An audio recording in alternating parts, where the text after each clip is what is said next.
Bonjour à tous, Claire Morisson, moi je suis chef de projet à l'Agence régionale de santé Nouvelle-Aquitaine autour de la transformation écologique et aujourd'hui on dédie ce webinaire sur une boîte à outils qui s'appelle Cap Hôpital Durable. Je remercie la mission d'appui Colline Salaris, Borgne et Laureline Descuminches qui sont donc à la mission régionale d'appui pour l'organisation de ce webinaire et ce sera une présentation à plusieurs voix avec mes collègues Bernard Jourdain pour le CH de Niort, Noël Bernard et Maud Galibert pour le CHU de Bordeaux et Jérémy Guilleneuc pour le CHU de Poitiers. Voilà, donc l'idée c'est de donner la parole aux centres hospitaliers qui sont à l'origine de ces outils, qui vous le verrez dans la présentation, font partie d'outils qui sont facilitants pour mettre en place une démarche de transformation écologique. Quelques mots sur le contexte, je veux bien qu'on passe à la diapo suivante. Oui, pardon. C'est bloqué. Donc, on recommence. En attendant, si tu veux, est-ce que peut-être je laisse te présenter les intervenants le temps que tu retrouves le diaporama? Allez, on reva dans l'ordre que j'ai indiqué, Bernard. Bernard Jourdain, chargé de développement durable au centre hospitalier de Niort et Nord-de-Sèvres et qui a piloté la démarche Agenda 2030 en santé. Merci Bernard. Noël?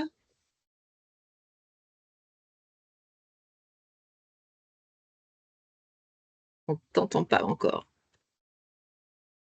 Le temps que tu retrouves ton micro, on passe la parole à Maud. Oui, bonjour à tous. Maud Galibert, chargée de mission unité durable au sein du CHU de Bordeaux. Et je suis chargée d'accompagner les établissements de Nouvelle-Aquitaine dans l'animation du dispositif des unités durables. Merci beaucoup. Noël, est-ce que tu as retrouvé ton micro? Non. Alors Noël Bernard, le docteur Noël Bernard qui est l'instigatrice à l'origine du dispositif des unités durables. J'espère qu'elle va retrouver le son de sa voix pour pouvoir vous présenter ce dispositif tout à l'heure. Elle est praticienne hospitalière au CHU de Bordeaux. Et Jérémy Guilleneuc. Bonjour à toutes et tous, Jérémy Guilleneuc, donc assistant hospitalo-universitaire au sein de l'Université de Poitiers. Je travaille dans le service de santé publique du CHU de Poitiers et puis chercheur dans une équipe de recherche CNRS et INSERM, et je vais essayer de parler au nom aussi du docteur Léa Boissineau de l'Omedit Île-de-France pharmacien, où on est tous les deux co-créateurs de l'outil Planelfer. Merci beaucoup, Claire. Merci beaucoup. Noël, est-ce que tu as retrouvé un peu de voix ou pas encore? Non, ça bug. Bon, on va retrouver une solution d'ici là. Colline, je vois pas le diaporama, je pense que vous avez un petit problème technique. C'est pas grave, je vais parler en attendant. Donc, petite présentation, petite introduction, parce que le cœur du sujet, c'est plutôt de laisser la parole au centre hospitalier, puisque c'est eux qui sont à l'origine de ces outils qui, vous le verrez, sont des outils de nature différente, probablement avec des objectifs différents, mais qui tous les trois concourent vraiment à des démarches utiles de transformation écologique. Quelques mots du contexte que vous connaissez sans doute. Le poids du secteur de la santé dans sa participation au changement climatique, dans sa participation à la pression sur l'environnement, que ce soit sur l'environnement au sens large, la ressource en eau, ou que ce soit sur la biodiversité. Aujourd'hui, il n'y a plus de discussion autour du fait que oui, c'est un secteur, bien évidemment, qui participe à un impact non négligeable sur l'environnement et notamment le changement climatique, de par ses activités, et ça c'est plutôt une particularité du secteur de la santé, en subit pleinement et directement les effets, directs et indirects, que ce soit au moment des vagues de chaleur. On a tous entendu parler des excès de mortalité au moment des pics de grosse chaleur qu'on a eu dans les années passées, mais il y a tout un tas d'effets, qui soient des effets de morbidité ou de mortalité, des effets indirects qui peuvent être l'apparition aussi d'espèces endémiques qui se plaisent sous nos climats qui se réchauffent. On peut penser à l'arrivée du moustique tigre ou à la prolifération d'espèces envahissantes comme l'ambroisie. Bref, tout ça pour dire que tous ces impacts-là ont des effets importants et vont impacter et impactent déjà le secteur de la santé. On donne comme chiffre lié au rapport du Shift Project sur la question des émissions de carbone, environ 8% de participation du secteur de la santé à ces émissions carbone. On a une part aussi à faire pour décarboner et tenter d'enrayer le réchauffement dont on parle beaucoup et qui nous ramène vers des pentes de température assez alarmantes pour l'environnement au sens large et évidemment pour le secteur de la santé.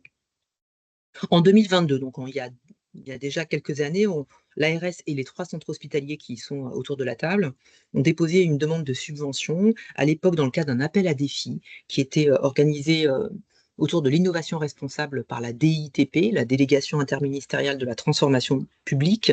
L'objectif de cette demande et de cette proposition, c'était de fournir des outils d'aide aux établissements pour pivoter vers des changements de pratiques, pour pivoter vers une sensibilisation des équipes, pour s'engager dans cette démarche de transformation écologique. Et l'idée de ce partenariat avec ces 3 centres hospitaliers qui avaient créé des outils qui pouvaient répondre à cet objectif, ça a été donc de créer une boîte à outils qui s'appelle Cap Hôpital Durable. On peut aller directement à la diapo 4, Colline, sinon de toute façon je continue. On a eu, voilà, très bien.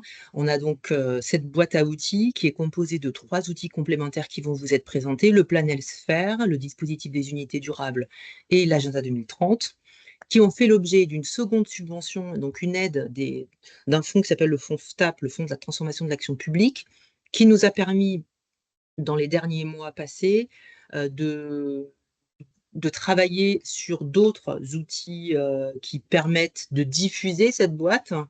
Ça pouvait être des guides de formation, ça pouvait être des guides autour de l'évaluation des dispositifs ou des outils de communication dont on va vous parler ensuite. Donc l'idée, c'était d'affiner tout ça et on arrive à cette seconde version de Cap Hôpital Durable qui vient de se terminer et qu'on va donc vous présenter aujourd'hui. Je viens à la diapositive suivante. Donc, ces 3 outils qui vont vous être détaillés, je vais aller assez vite. Le premier, c'est vraiment un outil de sensibilisation et de mobilisation.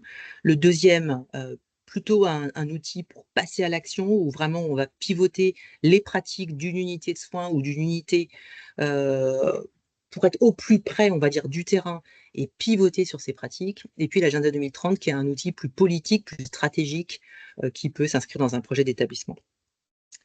Je veux bien la diapo suivante. Le principe de cette boîte à outils, c'est donc d'agir en sensibilisant, d'agir directement sur le terrain, d'agir à un niveau stratégique. Donc, on a 3 outils qui sont complémentaires, qui visent un objectif commun en sens de la transformation écologique, mais qui, dans la façon de faire, vont mobiliser des types d'interventions différentes.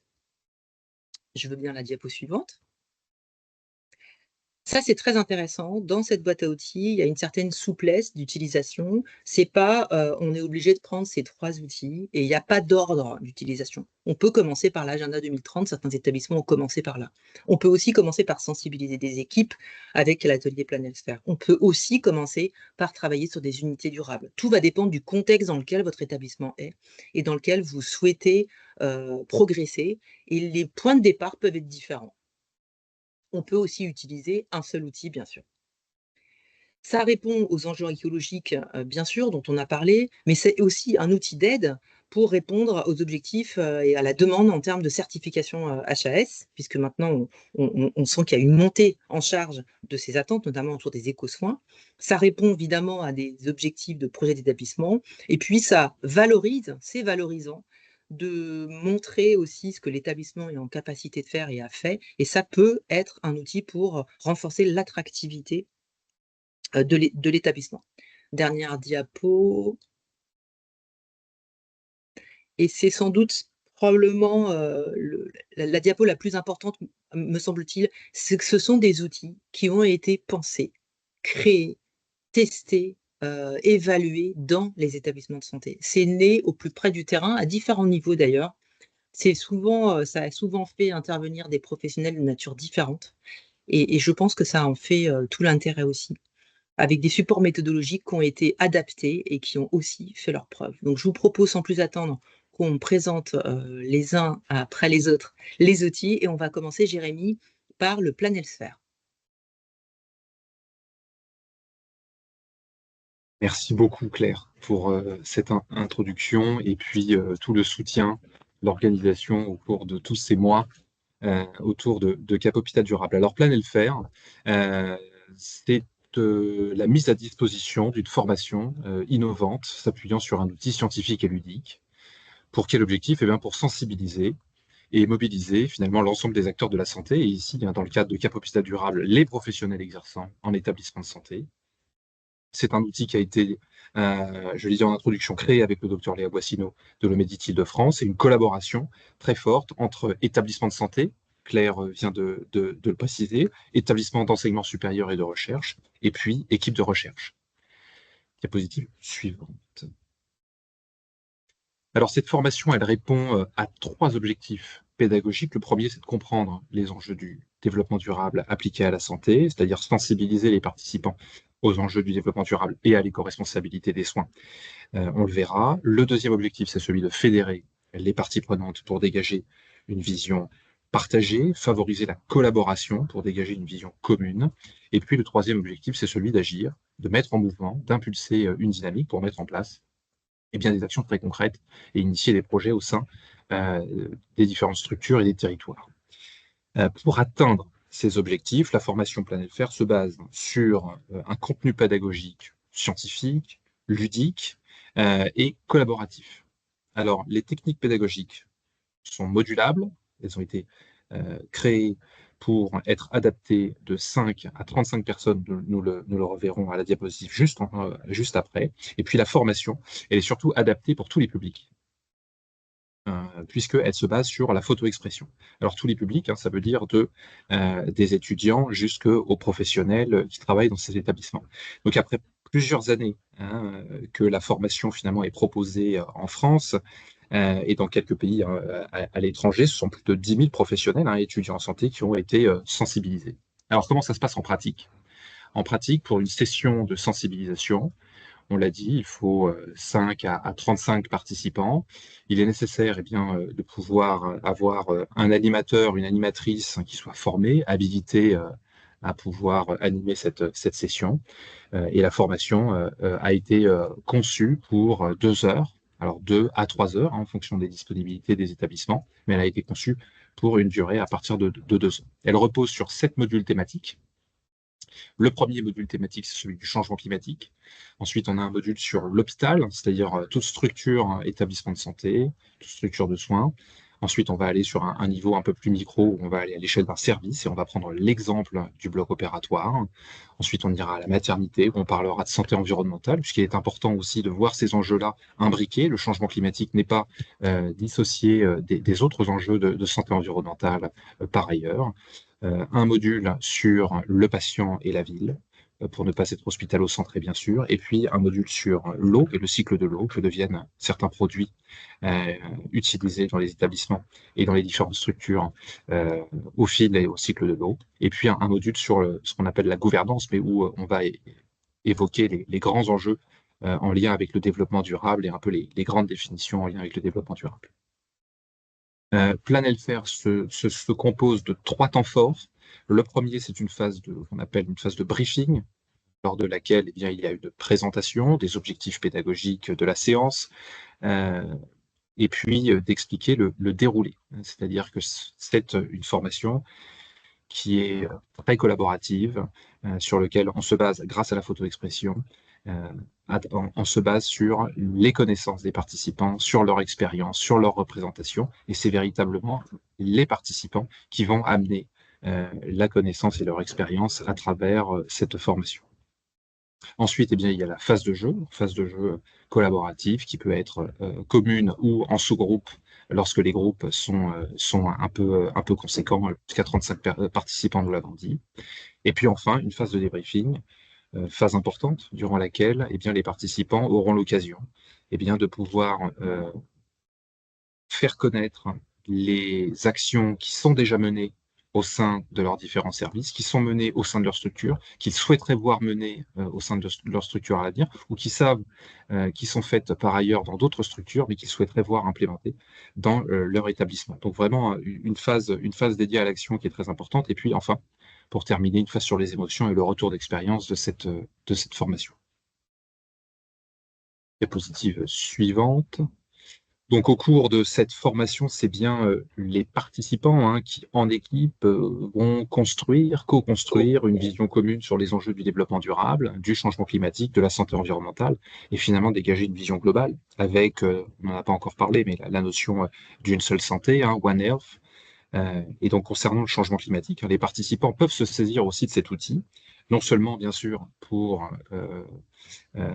ça fait clairement le lien avec les autres outils sur des enjeux d'atténuation du changement climatique, ce qu'on pourrait appeler l'éco-responsabilité des soins en ce qui concerne la partie soins, mais aussi sur l'aspect adaptation de ces structures au changement climatique. Et là, ça fait aussi le pont avec les différents outils que compose la boîte Cap Hôpital Durable. Donc, la mise en place dans son établissement, eh bien, c'est différentes étapes. La première, c'est se former à l'animation Planète Faire. Alors, nous, on conseille plutôt de former un binôme au sein de son établissement. Ça permet eh bien, de pouvoir tout de suite être plus opérationnel. Alors, c'est le profil. Aujourd'hui, on a plus de 300 animatrices et animateurs en France. Les profils sont différents. Et donc, par exemple, ça peut être le référent ou la référente, par exemple, développement durable, ou tout autre professionnel qui est motivé au sein de son établissement. Il n'y a pas de prérequis particulier à avoir pour se faire former pour se former à l'animation Planète Faire. Et ensuite, eh bien, une fois qu'on est formé, eh bien, c'est de pouvoir organiser au sein de son établissement des ateliers auprès des professionnels de sa structure. Nous l'avons vu, plusieurs formats ont été créés pour pouvoir s'adapter au plus proche des situations de terrain. Et enfin, de pouvoir capitaliser sur les actions proposées, et pourquoi pas se lancer dans d'autres dispositifs, par exemple les unités durables, lors des ateliers. Et donc, un atelier permet vraiment de pouvoir développer cette culture commune sur le développement durable au sein de sa structure, pour ensuite pouvoir mettre en place une stratégie d'action qui soit pleinement opérationnelle. Merci à vous. Merci beaucoup, Jérémy.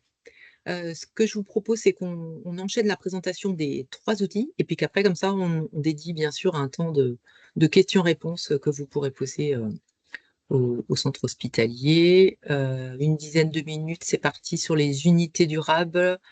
Noël, Maud, je ne sais pas dans quel ordre vous procédez. Et est-ce que Noël, tu as retrouvé ton micro? Ouais, je vais te lancer, attends. Oui. Voilà. Et bon, vous m'entendez? Sauf qu'il y a un écho. Donc, il va falloir, voilà. Il faut que Noël, je pense qu'il faut que tu coupes ton son, le son sortant. Ah, vous m'entendez? Parfait, là, on n'a plus Oui. d'écho. Vous m'entendez comme ça? Non, oui, c'est là, on a de parfait. l'écho. Bon, donc,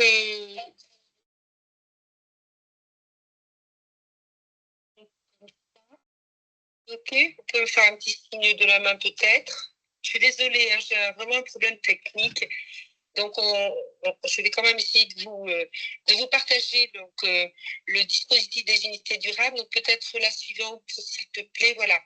Donc, en quelques mots, les unités durables reposent finalement sur trois idées principales. La première, c'est que si nous voulons transformer nos établissements pour les rendre moins impactants, il faut transformer tous les gestes du quotidien. Et on le sait tous, qui sont dans nos structures. Tous les professionnels sont concernés, que ce soit bien sûr les soignants, les médicaux, les paramédicaux, mais cela concerne aussi bien sûr ceux qui s'occupent de la logistique, ceux qui s'occupent de la cuisine, les jardiniers. Donc, en fait, toutes les professions sont concernées. Et l'expérience montre que la meilleure façon de transformer ces pratiques, c'est de s'appuyer sur des professionnels eux-mêmes, ceux qui font ces gestes. Et bon, je prends souvent l'exemple de la bassine. Il est bien évident que c'est un infirmier ou un aide-soignant qui a été à même de proposer de faire la toilette avec une bassine petite, adaptée au juste besoin, et on est dans la pertinence. Donc, c'était une idée du professionnel qui fait ce geste. Voilà, le médecin peut avoir d'autres idées, le jardinier d'autres idées. Et simplement, il va falloir accompagner ces professionnels pour les aider à avancer sur ce chemin de la transition.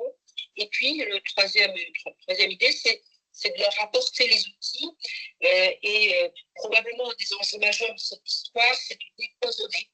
Alors, décloisonner entre professions au sein d'une équipe, et on voit bien que la transformation écologique ne peut se faire que comme ça. On voit bien aussi décloisonner entre les équipes. Par exemple, modifier une filière de tri, cela implique les professionnels dans les services pour gérer le tri au-delà de l'unité. Et donc, on peut comme ça multiplier les idées. Donc, finalement, le dispositif, il va être là pour décloisonner entre les professionnels, entre les équipes. C'est l'exercice principal de la transformation écologique. Et puis, le deuxième point, c'est mutualiser. On voit bien que les professionnels ont des idées, mais que ça prend du temps pour aller d'une idée qui émerge à une action accomplie.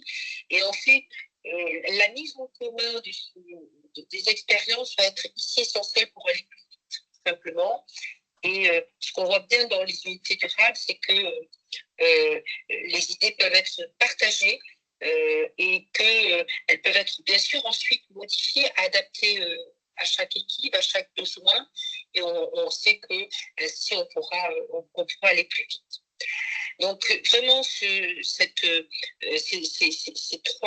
trois idées principales sont à la base même de l'engagement d'un établissement dans les unités durables. Et on va vous expliquer un peu plus avant comment ça se fait en pratique.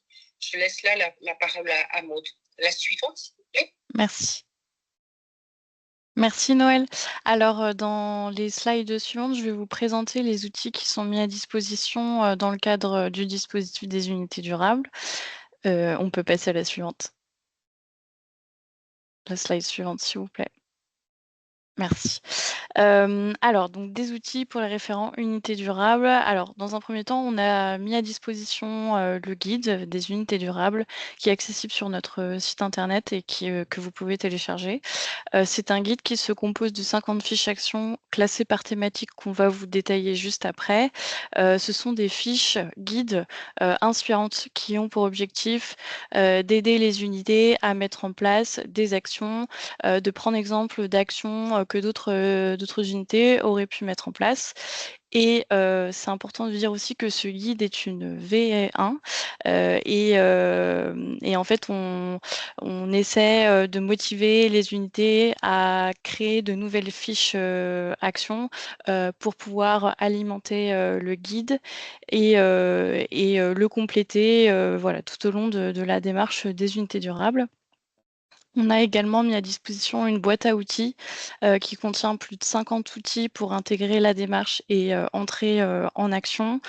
Il y a en fait dans cette boîte des outils plutôt opérationnels qui vont permettre aux unités de classer, de prioriser les actions, d'analyser un petit peu les avantages, inconvénients de ces actions. Donc plutôt opérationnel, de gestion de projet. Et on a aussi énormément de ressources dans cette boîte à outils qui en fait permettent aux unités de ne pas refaire tout le travail qui a déjà été fait. Donc par exemple dans les ressources, c'est des exemples de comptes rendus qui ont été faits ou ce genre de choses pour avoir vraiment s'appuyer sur des modèles existants et pas tout recommencer. Autre outil également, on a la labellisation. On a une grille pour organiser sa stratégie de transformation. C'est un outil qui permet de s'auto-évaluer, de savoir où on en est dans la démarche et de cocher au fur et à mesure les actions que l'on a menées dans sa démarche d'unité durable. La labellisation, elle offre la possibilité de se faire labelliser de 1 à 3 feuilles. On propose également une affiche pour faire savoir, pour valoriser les actions qui étaient mises en place et informer surtout que lorsqu'on entre dans une unité durable, on le sait, on le fait savoir, on le valorise. Pour la labellisation, plus précisément, comment ça se passe? En fait, il y a une petite visite qui s'organise d'une durée de 2h30 à peu près. Et dans ce temps-là, on essaye vraiment de valoriser les actions qui ont été faites. C'est vraiment un temps d'échange avec l'équipe soignante. Et on essaie aussi de faire venir d'autres unités qui ont été labellisées pour partager le retour d'expérience, témoigner et vraiment faire connaître les différentes actions qui ont été mises en œuvre. On peut passer à la slide suivante, s'il vous plaît. Merci. Également, dans le cadre de nos outils, on propose des formations à destination des référents unités durables. Les référents unités durables vont avoir pour objectif d'animer le dispositif à l'échelle de leur unité, voilà, dynamiser la démarche juste à l'échelle de l'unité, travailler avec les équipes sur les actions à mettre en œuvre. Et on a également des formations animateurs du dispositif qui, eux, vont vraiment animer les unités durables à l'échelle de l'établissement et qui vont dynamiser la démarche, donc plutôt à l'échelle de cet établissement et qui vont dynamiser les unités qui se seront fait former référents unités durables ou même organiser leur propre formation référent unité durable. On a également le kit méthodologie qui est un document de synthèse de l'ensemble du dispositif, un peu pour avoir une vision globale sur la démarche et les principales étapes à adopter pour développer les unités durables. On peut passer à la suivante, s'il vous plaît. Merci. Là, je vous ai mis 2 exemples d'outils qui sont intégrés dans notre boîte à outils, plutôt opérationnels. Donc on a l'outil 3D, qui permet d'analyser une action selon, les avantages et les inconvénients des 3 piliers du développement durable, donc l'environnement économique et l'humain. Ça permet vraiment de structurer une action, de voir si elle est pertinente, ou non. Et ça permet aussi de voilà, d'écarter, les fausses bonnes idées qui prendraient plus de temps, que prévu. Et également comme autre type, d'outil, c'est un atelier que l'on pratique, dans le cadre de nos formations référents unité durable qui s'appelle «J'engage mon unité». C'est, voilà une grande affiche où on va, séparer en 3 étapes: préparer, animer, assurer une suite, qui vont permettre aux référents unité durable, de savoir ce qu'il faudra, mettre en place, lors de leur retour, sur le terrain et après la formation référent. Donc par exemple, pour la première étape, préparer, je prépare, j'essaie de voir, qui est intéressé, pour participer à la démarche. Je prévois une réunion, de restitution de la formation, par exemple. Animer le dispositif, c'est travailler ensemble, prévoir des groupes de travail sur les actions à mettre en œuvre et assurer une suite, c'est vraiment essayer de jalonner, les différentes, réunions, de travail, les groupes de travail, pour mettre en place les actions et pérenniser le dispositif. On peut passer à la suivante et je repasse la main à Noël.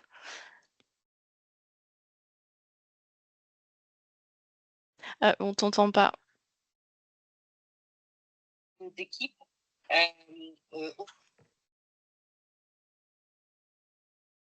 On t'en On t'entend pas, Noël. Noël, là, on t'entend plus dans le téléphone non plus. Noël? Je sais pas si elle nous entend. Peut-être qu'elle a coupé son son du coup. Noël? Ah, Maud, est-ce que tu peux terminer sur cette diapo du coup à la place Oui, de Noël? je vais juste et après je repasserai la main, à Noël. Voilà, en pratique, donc c'est une dynamique collective au sein de l'établissement autour des équipes engagées dans la démarche. C'est vraiment, l'objectif des unités durables, c'est vraiment de favoriser la cohésion d'équipe et favoriser, le travail entre les unités.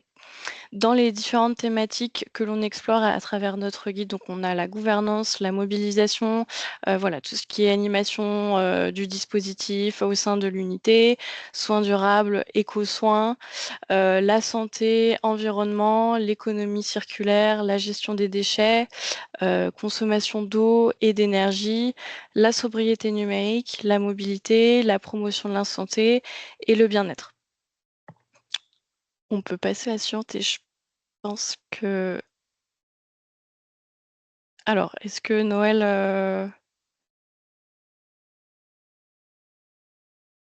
Est-ce que vous pouvez continuer parce qu'on n'arrive pas à revoir Noël là? D'accord, OK, Merci beaucoup. OK. Là, on vous a intégré, un exemple d'une unité qui s'est fait, labelliser, au sein du CHU de Bordeaux avec, voilà, des exemples de photos selon les différentes thématiques. Donc comme je vous disais, la gouvernance, c'est vraiment, l'animation de réunions, l'animation, d'ateliers. Les éco-soins, donc les éco-soins, tout ce qui est voilà, soins durables, qualité de soins apportés aux patients, la santé, environnement, ça peut être voilà, par exemple, les produits d'entretien éco-responsables ou ce genre de choses pour ne pas altérer la santé voilà, des professionnels et des patients. Consommation d'eau et d'énergie, là, en fait, on intègre un petit peu tout ce qui est sensibilisation auprès de la consommation, par exemple, voilà, éteindre les lumières après être sorti d'une pièce ou etc. La sobriété numérique, c'est tout ce qui va vraiment être la gestion des mails, voilà, essayer de limiter la pollution numérique au sein d'une unité. Mobilité, promotion de la santé et bien-être, là, c'est tout ce qui est relatif à la mobilité, le transport des patients, mais aussi des professionnels. Là, c'est l'occasion aussi de mener des petites enquêtes mobilité pour savoir voilà, comment les professionnels se déplacent et pouvoir limiter cet impact. L'économie circulaire, la gestion des déchets, bon, ça va être tout ce qui est mis en place, du tri, voilà, recyclage des déchets, mais ça va aussi être la sensibilisation sur cette thématique-là. On peut passer à la suivante. C'est bon, vous entendez? Je peux prendre le relais? Super. Allez. Super, je prends le relais. C'est vraiment de la haute voltige. Donc, merci Maud d'avoir pris le relais. C'est magnifique. Donc, comme l'a dit Maud, on va explorer toutes les thématiques ces 7 thématiques dans les unités. Je voudrais juste apporter un point d'actualité. C'est qu'on voit que sur ces dernières années, puisqu'on fait maintenant des formations depuis 3 ans, on voit qu'au départ, les équipes s'étaient beaucoup engagées sur le tri des déchets, qui était le sujet prioritaire. Et depuis quelques formations, on voit qu'il y a une translation et que les équipes s'engagent de plus en plus dans des éco-soins. Et ça, c'est pour moi un point extrêmement important parce que dans nos établissements, c'est quand même le cœur de métier et il est important, compte tenu bien sûr des données du Shift Project, avec l'impact très fort de nos médicaments, de nos soins, de nos dispositifs médicaux, eh bien, on voit que les équipes ont pris de plus en plus conscience de la nécessité de revoir leurs soins pour les rendre plus éco-responsables. Et là, il y a forcément un enjeu très fort et c'est intéressant. Et là, juste, je terminerai donc sur les unités durables. Comme vous l'a dit Maud, la mise en œuvre dans l'établissement, elle est un petit peu à 2 niveaux. Elle est pour les animateurs du dispositif, ceux qui vont piloter la démarche au sein de l'établissement. Et bien, il sera important de repérer les forces vives, c'est-à-dire les équipes qui sont motivées et qui ont envie de s'engager. Un point important, c'est qu'une équipe s'engage avec des professionnels qui le souhaitent, mais et seulement si les encadrants le souhaitent. Dans une équipe de soins, par exemple, il faut que le médecin et le cadre de santé ils aient envie de s'embarquer dans cette aventure. On ne peut pas laisser une infirmière seule transformer son unité en unité durable. Ça, c'est vraiment un point important. Ensuite, pour l'animateur, il devra organiser une réunion d'information et de sensibilisation au sein de son établissement et avec les équipes qui veulent s'engager. Et puis, il aura un travail de formation des référents unités durables. Et là, un point important, c'est que Bordeaux a fait le choix, comme le dira Bernard tout à l'heure pour l'agenda de l'enfant, de partager cet outil. Et donc, on fait des formations pour les animateurs et on transmet tous les outils que nous avons, nous, à disposition à Bordeaux pour que les animateurs puissent eux-mêmes ensuite former leurs propres référents unités durables dans leur établissement. Et ensuite, l'animateur va bien sûr accompagner les unités engagées. Et le deuxième niveau, c'est l'accompagnement de la démarche au sein de l'unité.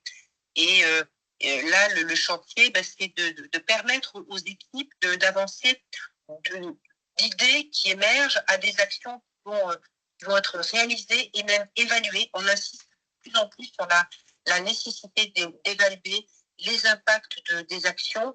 Et comme l'a dit Maud, l'évaluation de l'impact sur le plan environnemental, est-ce que c'est positif sur tous les champs ou est-ce que c'est positif à certains endroits, mais on a quand même des inconvénients. Évaluation, bien sûr, sur le plan financier, qu'est-ce que ça coûte, mais aussi, qu'est-ce que ça rapporte. Et puis, bien sûr, sur le plan humain, pour les professionnels et pour les patients. Et on le répète tout au long de la formation, c'est toujours à qualité, à sécurité égale pour les patients. Ça, c'est absolument essentiel. Voilà. Donc, le but, bien sûr, c'est d'aller vers la labellisation qui, comme l'a dit Maud, est un outil de valorisation, mais aussi de partage d'expérience entre les unités. La suivante, je crois que c'en est fini pour... Ouais, je vais te faire. Voilà. Merci beaucoup. Merci beaucoup, Noël. Sans plus attendre, comme je vois que le temps passe, Bernard, je te propose Oui. d'enchaîner sur l'agenda 2030. Et puis, on Je vous prendra une présente. question. Si tu arrives à Oui. tenir sur 10 minutes, ça serait parfait. Je vais tenir en 10 minutes. Je m'adapte. Donc, je vais vous présenter la démarche à 2030 de l'hôpital de Niort. Donc, il s'agit bien de se doter pour l'établissement d'une stratégie opérationnelle. On va construire et définir un plan d'action pour les 4-5 ans avec les professionnels en interne. On va produire un projet qui colle à l'identité de votre établissement. Et derrière, il y aura un suivi des actions. Donc, on va donner les clés aux établissements de santé qui souhaitent se lancer, se doter d'une stratégie de transformation écologique en s'appuyant sur la démarche Agenda 2030 des Nations Unies et les 17 ODD. Suivante. Donc, il s'agit bien aujourd'hui de définir la propre stratégie de l'établissement, de co-construire avec les cadres et avec les professionnels de l'établissement le projet, définir un plan d'action qui correspond aux besoins du terrain, qui correspond aux besoins de la direction et à la réalité de l'établissement et du contexte. Donc, on s'appuie sur les 17 ODD des Nations Unies. Aujourd'hui, avec l'aide de l'ARS, on a pu décliner ces 17 ODD pour les établissements de santé. Vous voyez ici à côté la fiche numéro 7 sur l'énergie. Aujourd'hui, tous les ODD, un par un, ont été revus.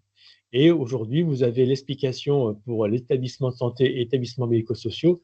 Qu'est-ce que ça donne un ODD numéro 7 dans un établissement de santé? Vous avez à droite l'exemple de la fiche numéro 7. On a décliné les 17 ODD par rapport à ça. Donc aujourd'hui, le kit sera bientôt public, il sera diffusé. Vous pourrez prendre connaissance et c'est les premiers exemples qui pourront être complétés par la suite. Diapo suivante. Donc, dans une démarche en pratique, il s'agit de répondre au volet développement durable de la HAS. Le projet stratégie Agenda 2030 s'intègre dans le projet d'établissement pour le volet développement durable et éco-responsable.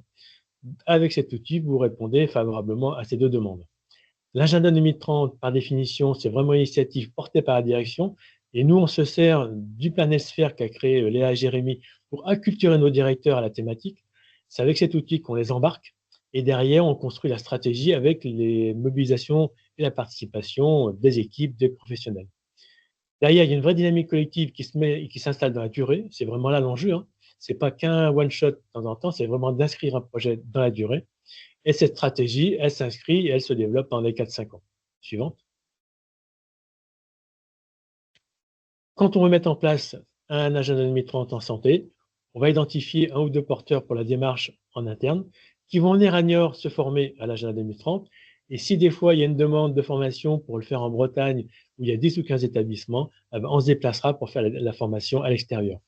On va constituer un comité de pilotage en interne, on va définir les modalités, les groupes de travail, l'enquête, on va communiquer auprès des équipes, on va créer un slogan. Vous avez vu que la démarche Agenda 2030 à Niort s'appelle « Agissons durablement en santé ».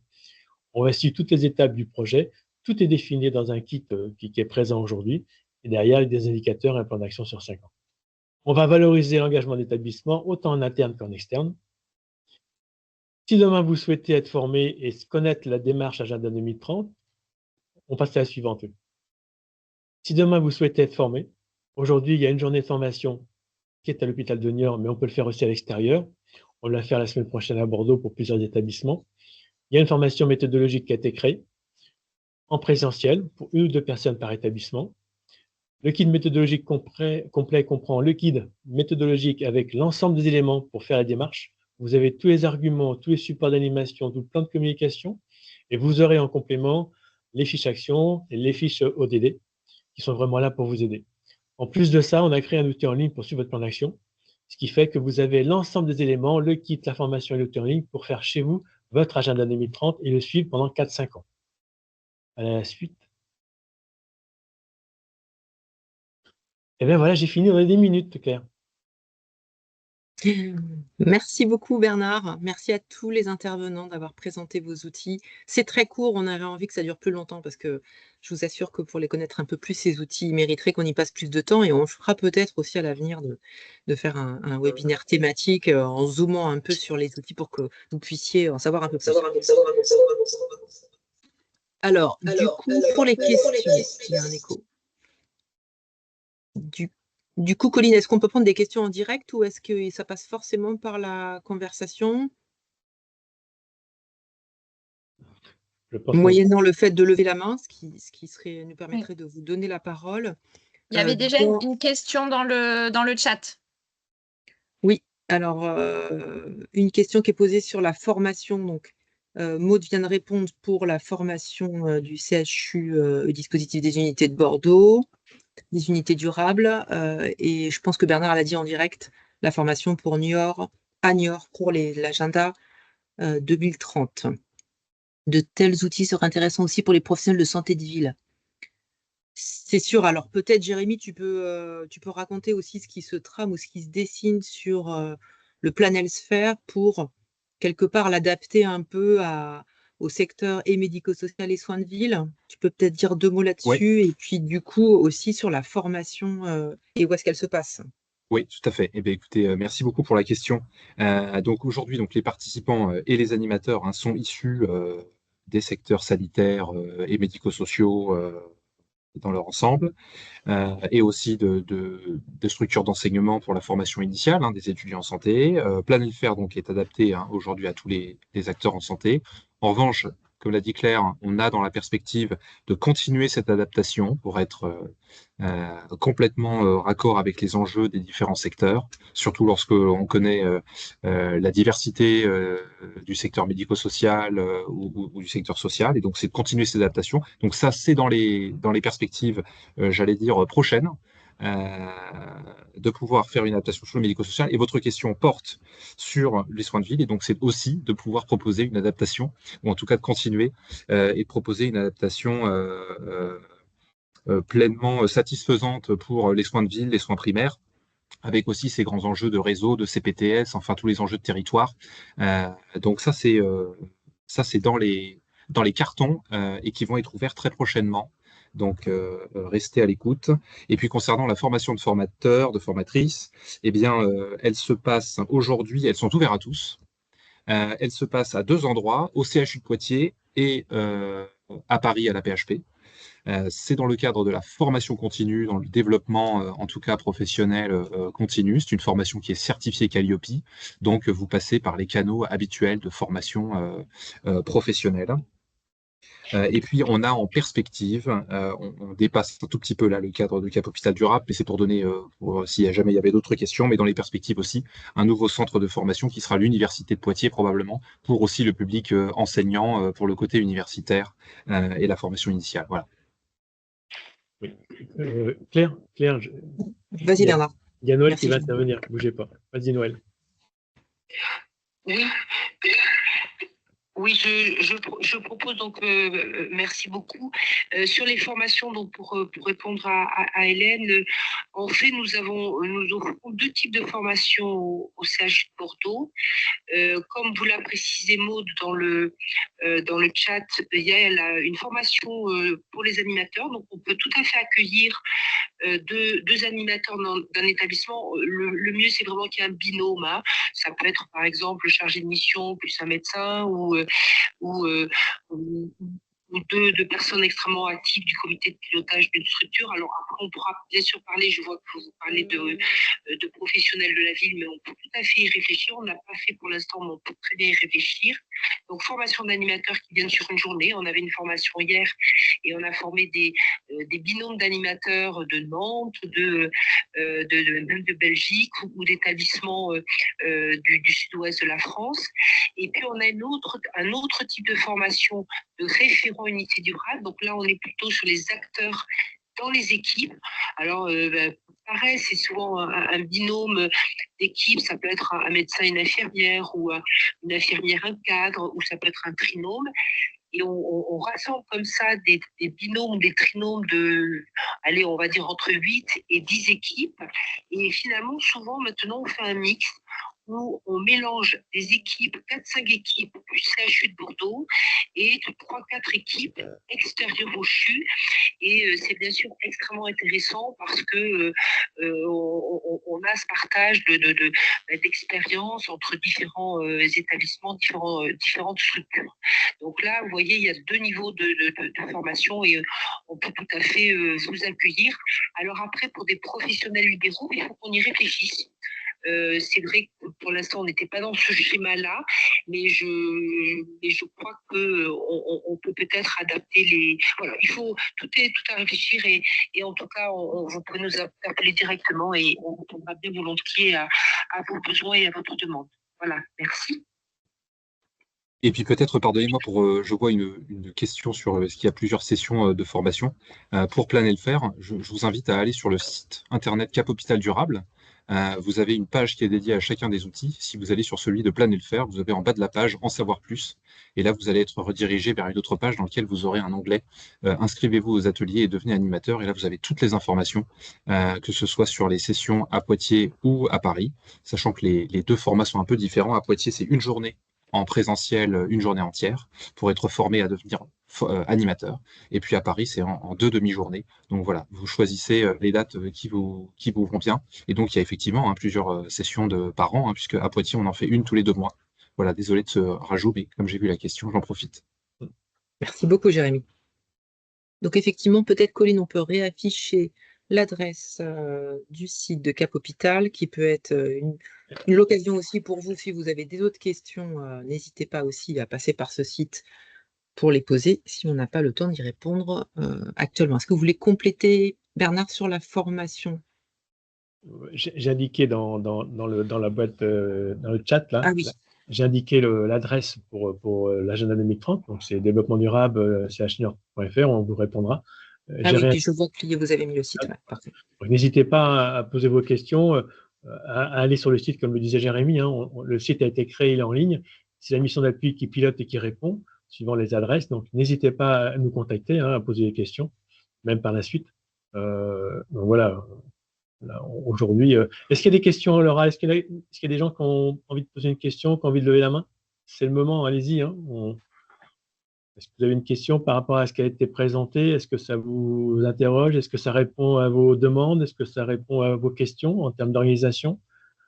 Allez-y. On voit aussi une question, je vois une question, Madame Fortin, nous serions très intéressés pour être partenaire URPS des chirurgiens dentistes, mais juste si vous pouvez préciser ce que vous attendiez par là, intéressé pour être partenaire ou alors vous pouvez peut-être prendre la parole. Est-ce que Colline, on peut donner la parole aux participants à distance? Ou est-ce que les micros sont d'emblée coupés en termes d'organisation? Sinon, si vous pouvez compléter, Madame Fortin, sur la conversation, n'hésitez pas. Et si d'autres ont des questions, allez-y, c'est le moment. Je vais essayer de débloquer le micro, j'essaye de trouver Madame Fortin. D'accord. Est-ce qu'il y a d'autres questions sur ces outils?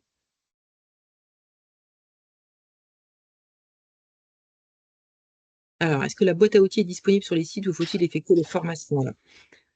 Vous l'avez compris, dans la boîte à outils, telle que je comprends votre question, Madame Galetto, donc la boîte à outils Cap Hôpital, elle est en fait une espèce de vitrine. Hein. La boîte à outils, elle permet de connaître l'existence de ces 3 outils et ensuite d'aller se diriger sur chacun de ces 3 outils.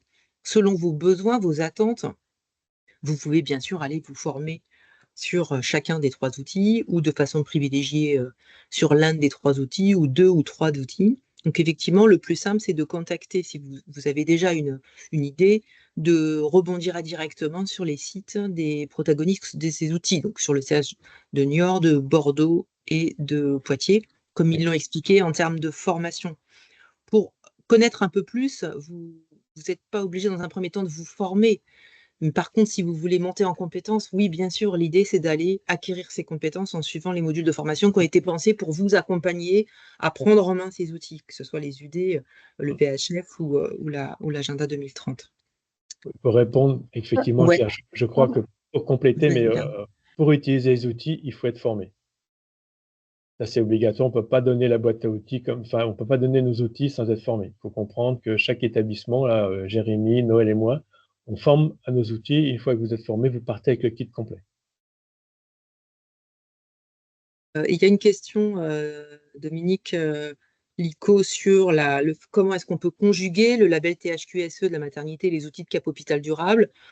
Pour connaître un peu le label THQSE et la boîte à outils Cap Hôpital, j'aurais tendance à dire que le lien évident me semble être le dispositif des unités durables, puisque tout le travail qui est fait sur le THQSE, qui concerne surtout la santé environnementale dans vos pratiques, dans un service de santé comme une maternité, ça fait évidemment énormément le lien avec tout ce qui est attendu dans le dispositif des unités durables, sauf que le dispositif des unités durables, il va aller un peu au-delà. C'est-à-dire que le THQSE, il est beaucoup sur la santé environnementale, et ce qui est très important. Donc, il y a plein de points communs, me semble-t-il, mais il est peut-être complémentaire. Donc, je pense qu'il se complète. Oui, effectivement, Je c'est pense un qu'une outil. fois qu'on est THQSE, on est presque unité durable. Hein. Franchement, à mon avis, ça peut être très intéressant de se poser les questions. Mais je crois que Noël, tu as aussi travaillé avec d'autres maternités. Elle va répondre bientôt. Bougez La pas. pauvre, c'est parce qu'elle a vraiment un problème de son. Noël, tu peux y aller. Oui, je proposais pour Dominique de compléter, bien évidemment, ce qui se fait dans une maternité qui a les labels THQSE, on est proche, mais là, comme l'a dit Bernard, on va plus loin. Et je dirais aussi peut-être le plus des unités durables, c'est de mobiliser, d'engager une mobilisation inter-équipe. Et ça, je crois que c'est vraiment important. On est vraiment dans une démarche d'un établissement là, je suis en train de travailler sur ce qui se fait dans les unités durables en termes d'éco-soins. Et c'est vraiment extrêmement intéressant de voir que les actions, je ne vais pas dire que ne sont pas les mêmes, mais les mêmes principes de base, qu'on soit dans un service d'imagerie, dans une maternité, ou en réanimation médicale, ou dans un laboratoire d'anapath. Et ça, vraiment, c'est très intéressant et on le voit bien pendant la formation des référents des unités durables. Il y a des interactions extrêmement fortes entre beaucoup qui sont pourtant dans des champs complètement différents. Mais on voit bien, Maud l'a dit, on fait plein d'ateliers interactifs et on voit bien que les unités et les acteurs vont piquer les idées. C'est assez intéressant parce qu'on fait finalement, quand on utilise moins de grâce, quand on utilise moins de médicaments, c'est quand on utilise moins de larmes, etc. Donc, peut-être le plus du dispositif des unités durables, c'est de travailler sur cet engagement d'un établissement et avec des synergies inter-équipes. Et d'ailleurs, on est vraiment en train de mettre en place un outil qui s'appelle les unités partagent leurs idées. Et initialement, c'était au sein du CHU de Bordeaux. Et là, on est en train de l'étendre au-delà même du CHU de Bordeaux parce que la dernière fois, sur ce petit temps de visio, c'était le centre hospitalier de Bergerac qui partageait ses actions. Donc, vous voyez, on est vraiment dans un décloisonnement entre acteurs, entre spécialités, entre établissements, peut-être le plus du dispositif des unités durables et qui s'intègre bien sûr parfaitement, comme l'a dit Claire tout à l'heure, dans un établissement qui se structurer grâce à l'agenda 2030 et qui en amont même s'est scientifiquement formé grâce aux planètes. Voilà. Merci. Et peut-être pour compléter, mais il y a aussi dans vos maternités, Dominique, des actions de sensibilisation qui font le lien aussi avec l'atelier PHF, parce que quand vous faites des ateliers nesting pour sensibiliser les parents à la question de la santé environnementale, moi je trouve que c'est une approche qui est proche de ce que fait aussi un atelier PHF, avec une vision plus globale en fait, et plus spécifique au changement climatique. Je crois que... Si je peux peut-être expliquer en fait J'allais vous donner la parole. Ouais, merci beaucoup. Alors bonjour, donc Hélène Fortin, coordinatrice à l'URPS des chirurgiens dentistes de Nouvelle-Aquitaine. Alors pourquoi je posais ces questions? C'est qu'en fait, à notre niveau, effectivement, on essaie de sensibiliser, d'aller vers de la formation auprès des chirurgiens dentistes libéraux de ville. Et en fait, cette intervention, en fait, structurée à 3 niveaux, moi, faisait écho à ce qu'on pouvait proposer. Je vois des ponts possibles. Et je me dis, en fait, de peut-être s'inscrire dans une telle démarche, ça nous permettrait aussi, côté cabinet dentaire de ville, de professionnaliser notre démarche. On a tout à apprendre de ces méthodologies qui ont été évaluées. Et puis, il y a quand même certaines similarités, hein, que ce soit l'hôpital ou la ville. Enfin, il y a des champs qui se recoupent et se retrouvent, hein, avec par exemple une activité de bloc. Alors ce n'est pas la même, hein, mais il y a quand même voilà, en termes d'instruments, de pratiques, et en fait si des démarches d'adaptation pour la ville sont engagées, on trouverait ça intéressant de pouvoir aussi apporter notre pierre à l'édifice. Voilà, donc je ne sais pas si j'ai pu être un peu plus claire dans ma démarche via ce que j'avais initié via le chat. Merci Bien, beaucoup. merci beaucoup. En tout cas, pour Planète Faire, eh bien, écoutez, je retiens et on reviendra vers vous. Donc, merci beaucoup. C'est vrai qu'on était ce matin à témoigner à la Caisse primaire d'assurance maladie de ce que faisait l'hôpital de Niort sur l'agenda 2030 et sur les unités durables. Et eux commencent à mettre en place des actions pour décarboner les médecins de ville. Donc, il y a vraiment des liens à construire tous ensemble parce qu'il y avait vraiment des enjeux. Et on voit bien qu'on a pris rendez-vous avec eux au mois de septembre, parce que là, on est un peu chargé, pour voir comment on peut s'aider mutuellement, comment on peut transformer l'information d'un site à l'autre. Parce qu'eux, ils veulent accompagner les médecins individuels sur la décarbonation, sur les patients, sur les médicaments, sur des prescriptions. Donc, comment on s'aide tous ensemble pour pouvoir construire des projets communs, quoi. Alors, je sais ça. On a tous besoin d'informations, et les choses qui sont avancées d'autant un peu plus. Donc, il faut qu'on partage. Et effectivement, vous verrez, on ne l'a pas encore mis en ligne, mais je pense sur le site internet de l'ARS, on ne devrait pas tarder à le faire.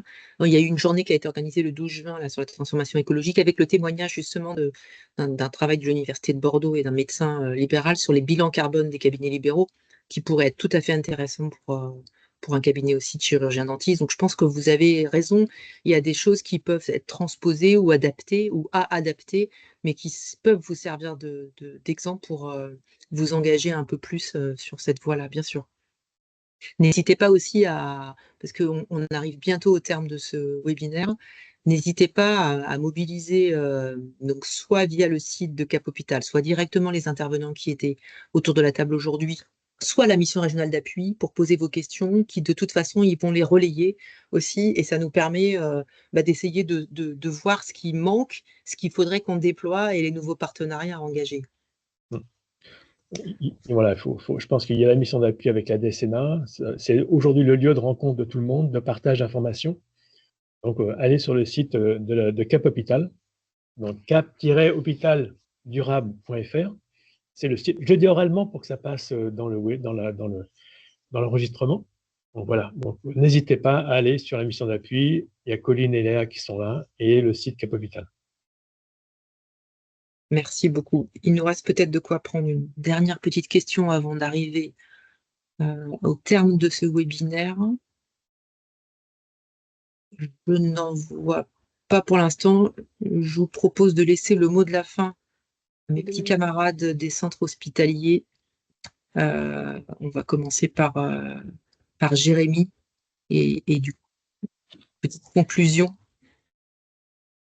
Eh bien, écoutez, conclusion, vous remercier pour ce webinaire, pour votre appui, remercier l'ensemble évidemment des collègues qui travaillent sur Planète Faire, et puis surtout pour les personnes qui sont en ligne, merci à vous. Si vous avez la moindre question, eh bien Bernard l'a dit, Cap Hôpital Durable. Pour Planète Faire, vous avez aussi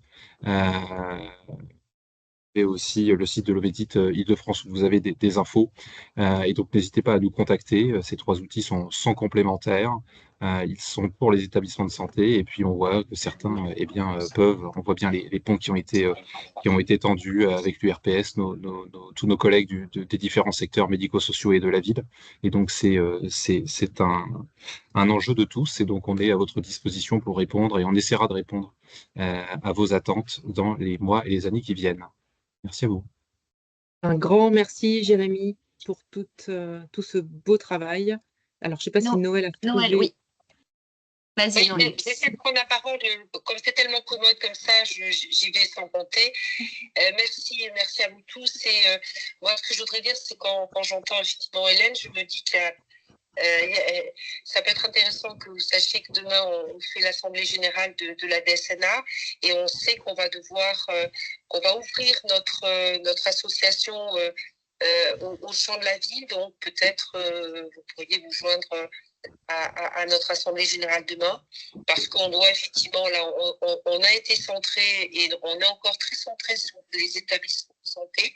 Il y a un énorme travail à faire de ce côté-là. Mais bien évidemment, on sait bien qu'il y a aussi le champ de la ville qui est à travailler et que, comme on le dit depuis le début, on a des connexions à faire. Et tout ce qui a été fait doit pouvoir servir et avec forcément des connexions positives dans les deux sens. Donc voilà, peut-être ça peut être intéressant qu'on puisse se retrouver assez rapidement, pourquoi pas même dès demain lors de notre Assemblée générale, pour avancer ensemble vers la suite. Merci. Merci beaucoup, Noël. Bernard? Moi, je voulais simplement vous dire que Cap Hôpital, c'est une très belle aventure qu'on a construite avec les 3 établissements, hein, et 3 outils. Donc, on a été content pendant ces longs mois de travailler à leur complémentarité et comment ils pouvaient travailler ensemble. On a rencontré plein de personnes, plein de gens qui étaient super motivés. On a eu le soutien de l'ARS et du ministère de la DITP. Donc, je pense que c'est une belle aventure qu'on souhaitait vous partager et qu'on souhaite continuer à vous partager régulièrement. Donc, n'hésitez pas à revenir vers nous. Et merci à l'ARS et à Claire pour le pilotage et le soutien, sans faille. Merci à vous, en tout cas, d'avoir joué le jeu et de partager ces outils. Donc, on va vous laisser continuer votre après-midi. Merci encore. Vous avez toutes les coordonnées. N'hésitez pas à nous poser des questions, à revenir vers nous, à nous suggérer des choses, y compris donc au niveau de la mission d'appui. Colline, peut-être, est-ce que tu veux ajouter quelque chose? Non, Peut-être le juste prochain webinaire. préciser, oui, alors prochain webinaire 3 juillet sur le label, l'écolabel Bloc responsable. Et puis je vous ai mis dans le chat l'adresse de la mission d'appui si vous souhaitez assister à l'Assemblée générale demain, nous pourrons vous envoyer le lien. Voilà, donc vraiment n'hésitez pas. Et donc 3 juillet, 13h-14h, Bloc éco-responsable. Et n'hésitez pas à faire suivre l'existence de cette mission, notamment des webinaires. C'est fait pour que ce soit diffusé largement. Donc, si vous avez du réseau d'acteurs qui peuvent être intéressés, partagez ces liens-là. L'idée, c'est qu'on soit de plus en plus nombreux. En plus, comme c'est enregistré, on peut le regarder après coup. Donc, voilà, ça peut être parfois utile. Et n'hésitez pas aussi à suggérer des thématiques si vous avez des attentes particulières. Encore merci à tous. Merci pour l'organisation. Et à très bientôt. Merci. Au revoir.